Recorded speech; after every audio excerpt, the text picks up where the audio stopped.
Баршаңызға сәлем достар. Суды қалай дұрыс ішу керек? Бүгін сіздерге осы тақырыпта бірнеше кеңес ұсынбақпын. Құрметті оқырмандарым, каналымның 70%-дан астам көрермені видеоны тіркелусіз қарайды екен. Қазақ тілді арнаның дамуына үлес қосып, каналыма тіркеліп, лайк басып, қолдап кетулеріңізді сұраймын. Сіздердің болмашы әрекеттеріңіз жаңа қызықты әрі пайдалы видеолар жасауға шабыттандырады. Ауыз су адам ағзасына ең керек нәрлік зат екені сөзсіз. Судың пайдасын біле тұра, дұрыс ішпесек тағы дұрыс емес. Кейде ішкен судың ағзаға түк пайда бермейтіні бар. Ал оған себеп суды дұрыс ішпеуіңіз. Судың пайдасын арттырғыңыз келсе, мына кеңестерге құлақ асыңыз. Адам күніне 2 литрдей су ішу тиіс деп көп жерде айтылып жүрген нәрсе. Бірақ бір нәрсені ұмытпауымыз керек. Әр адамның, әр ағзаның қажеті мен қасиеті әр түрлі. Біреуге 2 литр аз болса, енді біреуге көп болуы мүмкін. Сондықтан көп су ішуден тартыну қажет. Ал оны қалай білеміз, қалай мөлшерлейміз дегенге жауап қарапайым. Ағзаның айтқанын тыңдаңыз.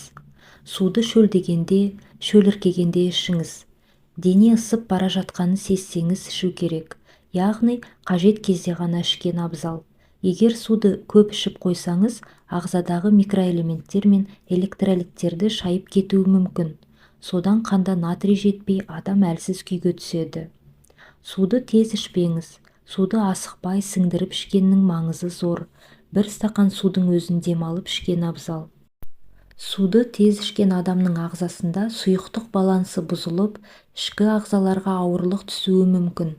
Дене ісінуі де осыдан пайда болады. Тамақ ішіп отырып су ішу, бұл да қате.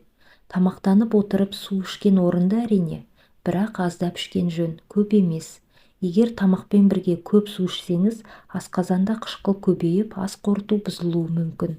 Содан жағымсыз әсер туады, қышқыл рефлюксі пайда болуы мүмкін. Краннан не құбырдан алып су ішпеңіз. Бұл да дұрыс емес. Барынша таза ауыз су ішкен дұрыс. Құбыр мен крандағы судың құрамында фтор, хлор мен басқа да артық қосындылар көп болуы мүмкін. Бұлар гормон бөлінісін бұзып, адамның ұрпақ қалдыру қабілеті мен ми жұмысына кері әсер етуі ықтимал. Құрметті көрермендер, егер де сіздерге видео ұнаған болса, лайк басып, каналыма тіркеліп кетіңіздер.